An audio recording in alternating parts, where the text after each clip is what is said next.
இது வரைக்கும் நான் சொல்லாது என் மனசில் இருக்கிற ஆதங்கம். இப்போ இருக்க தலைவர் யாருக்குமே நான் அதிமுகவை காப்பாற்றினேன் அன்றைக்கி அந்த ஃப்ளாக் அன்னைக்கு போயிருக்கோம். தலைவர் வந்து சிஎம்மாக இருந்திருக்க மாட்டார். அதிமுக அன்றைக்கே காலியாக இருக்கும். அதிமுக காப்பாற்றினேன், தலைவர் காப்பாற்றேன் அப்படிங்கிறத இது பெரியதாக இது கடவுள் கூடிய புண்ணியம்.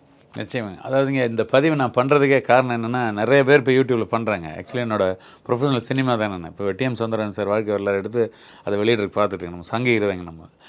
அப்போ என்ன அப்படின்னா, இந்த உங்களை மாதிரி உயர்ந்தவங்களை வந்து மக்கள்கிட்ட கொண்டு போகிறதில்ல இந்த மீடியா. இவங்க என்னென்னா எதேதோ தெரிஞ்ச ஒரு புக்கில் படிக்கிறது, இன்னொரு புக்குன்னு வச்சுக்கோங்களேன், புக்கை படிக்கிறது. இப்போ உடனே எம்ஜி ராமச்சந்திரன் அப்படின்னு தட்டினா வருங்க. பட்னா அதில் என்ன இருக்கோ இது இருக்குது, அதை வச்சுட்டு ஒரு சின்ன 4 ஃபோட்டோ போட்டு ஒரு டாக்குமெண்ட்ரி பண்ணுறது. MGR documentary it's very nice அப்படின்னு அதுக்கு ஒரு ஷீல்டு கொடுக்குறது. எம்ஜிஆர் பற்றி நீங்கள் பண்ணிங்களா அப்படின்னு பேசுகிறது இருந்தது. இன்றைக்கி இருக்க அதுதான் இது மாதிரி ஒரு இம்பேக்ட்னா ஒரு மேஜர் ரிஸ்க் எடுத்து எவ்வளோ கஷ்டப்பட்டு எம்ஜிஆரை காப்பாற்றணும், அதிகமாக பார்ட்டியை காப்பாற்றணும் கண்டிப்பாக அப்படிங்கிறதெல்லாம் அழகாக மறைக்கப்பட்டது. மறந்துட்டாங்க. பட் நாம் வந்து பலனை எதிர்பார்த்து கண்டிப்பாக இந்த செயல் செய்யலை. அதுதான் பாயிண்ட்.